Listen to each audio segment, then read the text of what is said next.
پہلی بات تو یہ ہے جو مجھے سب سے پہلے کرنی چاہیے تھی کہ جو ماں، جس ماں کو اللہ کہتا ہے مجھے 70 ماؤں کے برابر پیار ہے اپنے بندے سے، میں سمجھتا ہوں ان ماؤں کو، ان بیٹیوں کو، ان والدین کو وضو کر کے نماز تو ہم پڑھتے ہی ہیں انشاءاللہ، لیکن میں اپنی بات کرتا ہوں کہ اگلے دن میں کسی دوست کے لیے دعا کر رہا تھا، آپ یقین کریں کہ میرے منہ سے یہ الفاظ بے ساختہ نکلے، میں نے کہا یا اللہ بہت گناہ گار ہے، اس میں کوئی شک نہیں، بڑے گناہ کرتے ہیں، یا اللہ کوئی نہ کوئی کام تیری مخلوق کے لیے اچھا بھی کرتے ہیں، یا اللہ اسی کے صدقے ان کو میرے دوستوں کو صحت دے دے۔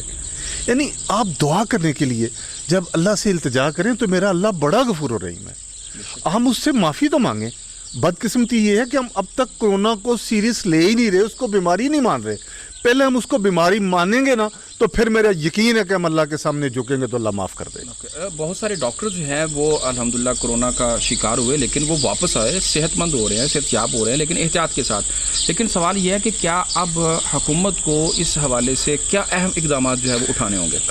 عمر صاحب بڑی سیدھی بات ہے کہ میں سمجھتا ہوں کہ انسانوں کے رہنے کے لیے انسان ہوں گے تو حکومت ہوگی، نہ درختوں پہ، نہ جانوروں پہ، نہ گاڑیوں پہ، نہ مکانوں پہ، کسی چیز پہ حکومت کا کوئی فائدہ نہیں جب تک انسان نہ ہو۔ انسانوں کو بچانے کے لیے اگر لاک ڈاؤن بھی کرنا پڑتا ہے تو میں سمجھتا ہوں اس کو اسٹرکٹلی کرنا چاہیے، بندے بچیں گے۔ مجھے ایک بزنس مین کی بات یاد آ رہی ہے، چائنا کا بہت بڑا بزنس مین ہے، اس سے کسی نے پوچھا کہ آپ نے 2020 کے جو نئے ڈیزائن ہیں جو آپ نے مارکیٹ میں متعارف کرانے ہیں ان کا کیا کیا؟ تو اس نے کہا نہیں، میں یہ سال صرف اپنی جان بچانے کے لیے احتیاطی تدابیر کہوں گا۔ میں نے اپنے ورکر کو کہہ دیا ہے، اپنے مینیجرز کو کہہ دیا ہے کہ اس کو 2021 میں لے جائیں، 20 میں ہم کوئی ڈیزائن، کوئی نیا ایکٹیویٹیز نہیں کریں گے، ہم صرف اپنی جان بچائیں گے، کیونکہ جان ہوگی تو یہ ساری چیزیں کام آئیں گی۔ 2020 کی بڑی پرافٹ جو ہے وہ اپنی جان کو قرار دیا ہے کہ میری جان ہے، تو وہ پھر وہ جملہ درست ثابت ہوا، جان ہے تو جہان ہے، جان نہیں تو جہان جو ہے نا وہ نہیں ہے۔ اچھا، اس سے آگے چلتے چلتے یہ سوال ضمناً جو ہے وہ میں چاہوں گا کہ آج کی تازہ ترین جو خبر ہے وہ برطانوی میڈیا کے حوالے سے کہ محترم جہانگیر ترین صاحب لندن کے اندر میاں صاحب کے پاس پہنچے اور میاں صاحب نے ملنے سے انکار کر دیا۔ دیکھیں جی، میں سمجھتا ہوں میری یہ صحیح سے باہر بات جو میں نہیں سمجھتا کہ کسی بات کو ایسی کر دینا چاہیے۔ جہانگیر ترین صاحب اطلاع کے مطابق لندن پہنچ چکے، تو اگر پہنچے ہیں تو ایک بات یاد رکھیے، کوئی نہ کوئی جب کوئی بات نکلتی ہے تو اس کے پیچھے کوئی نہ کوئی بات ضرور۔ لندن میں پہلے بھی بہت سارے معاملات ہو چکے ہیں، اب بھی کوئی پلان ترتیب؟ دیکھیں، میں ایک عرض کروں، خدا را اس ملک کو 72 سال ہو گئے، اس کو پلاننگ کی پینٹ نہ چڑھایا جائے، کوئی آخری پلان بھی کر لیا جائے جس سے یہ ملک ایک ایٹمی طاقت ہے۔ اللہ نے ہمیں 65% نوجوان ہے ہمارے پاس۔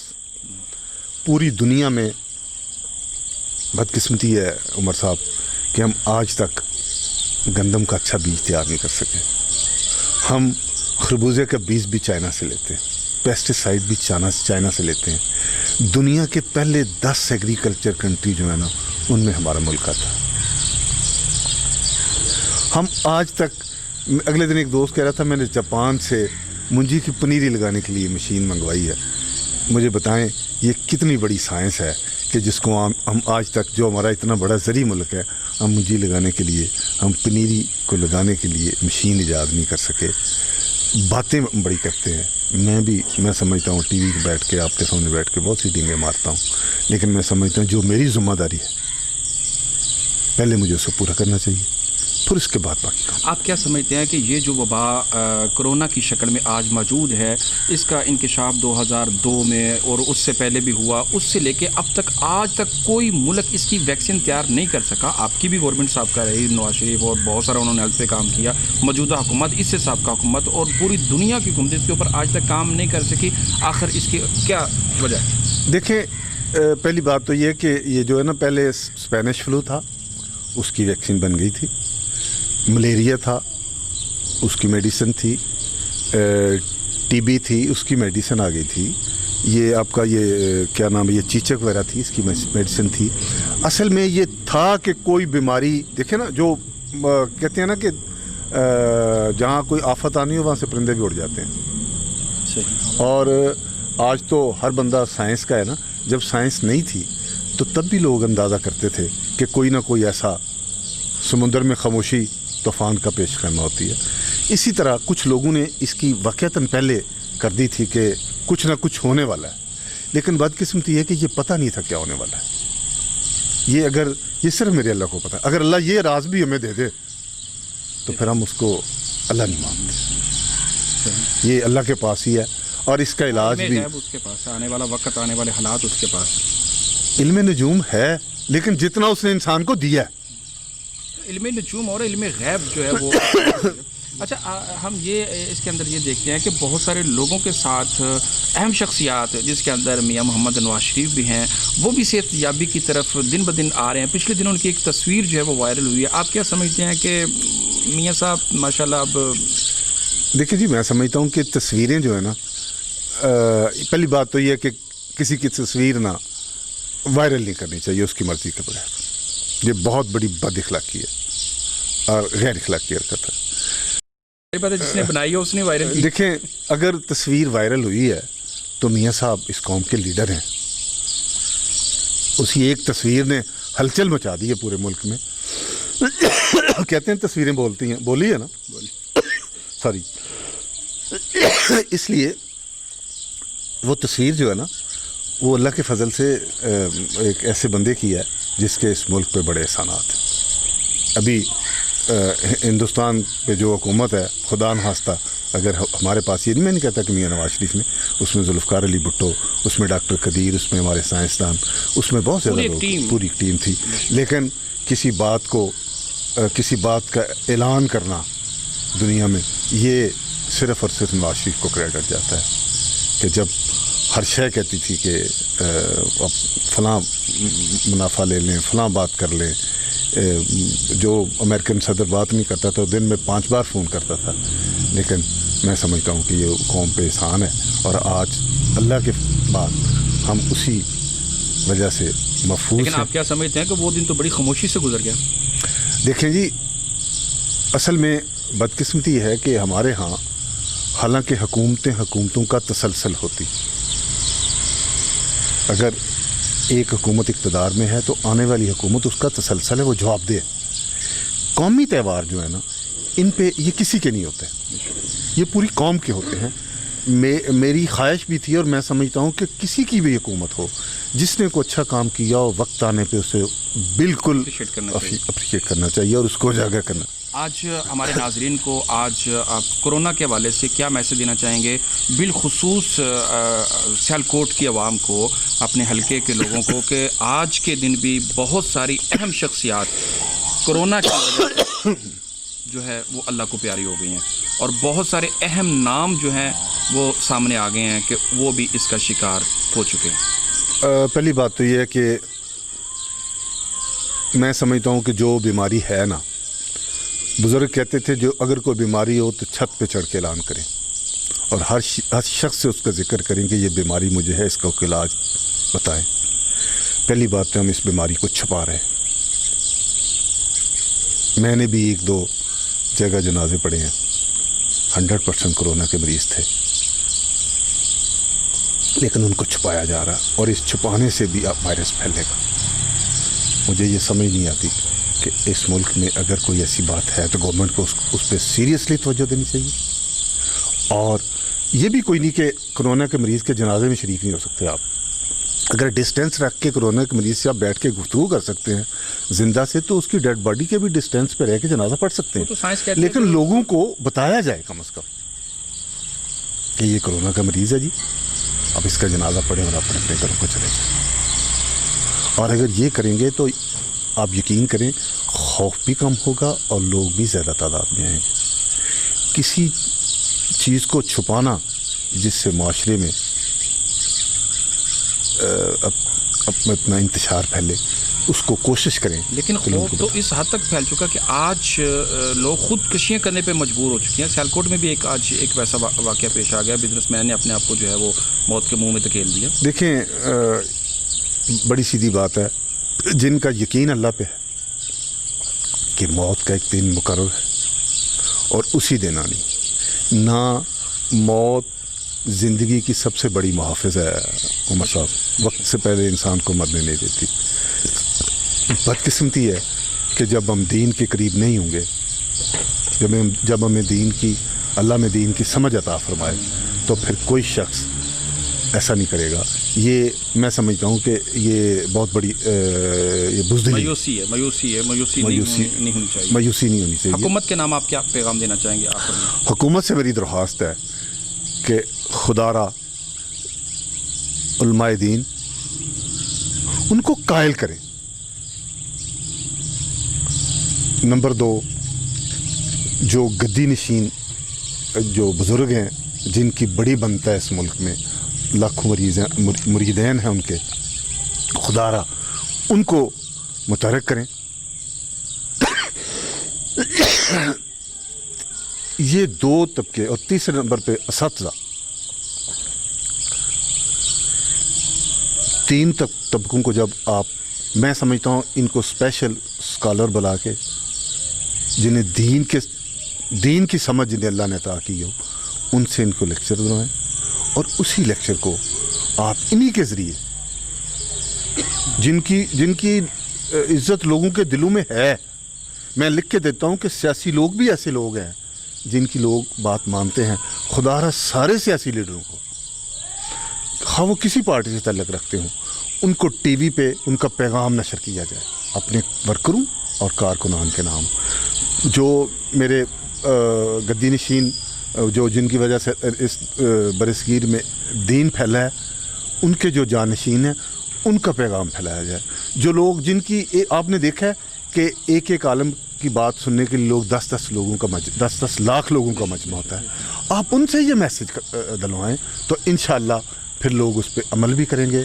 لیکن اگر ہم صرف اسی بات میں رہے کہ میں نہ مانوں.